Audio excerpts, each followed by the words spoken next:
Hi there, and welcome to Thunkable, the drag and drop app building platform. Today, we're going to be talking about screens and navigation. If we click this plus at the top of our project, we can add a new screen to our designer. Let's add a label to screen 1 and one to screen 2 so we can tell them apart. And we'll add a button to each screen. On screen 1, we'll say navigate to screen 2. And on screen 2, we'll say go to screen 1. And just to help us out in the blocks, we'll rename our buttons. So the Go to Screen 2 button, we will rename it to be Navigate to Screen 2. And the Go to Screen 1 button, we will rename to say Navigate to Screen 1. This will help us when we're designing our blocks. Let's check out our Blocks tab.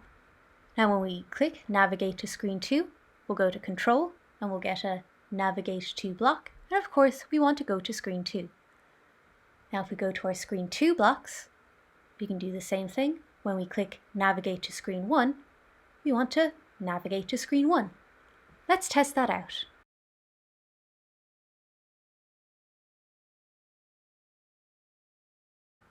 As you can see, our buttons are working perfectly. Now let's take a look at Navigators. If we go back to our Design tab, you can see that we can click this plus next to Screens, and we can create a new screen. We can add from our saved screens, or we can add a navigator. We have a top tab navigator, a bottom tab navigator, and a drawer navigator. Let's check out some sample apps to see how these navigators work. This is a top tab navigator. You can see at the top of the screen is a navigation bar with screen names and icons. When we test it out, we can click on these different tabs to navigate between screens. This is very similar to our next app, which has a bottom tab navigator. As you can see, we have the same Tab Navigator layout, but it's on the bottom of the screen. When we preview this app, we can see that we can click these bottom tabs to navigate between screens in our app.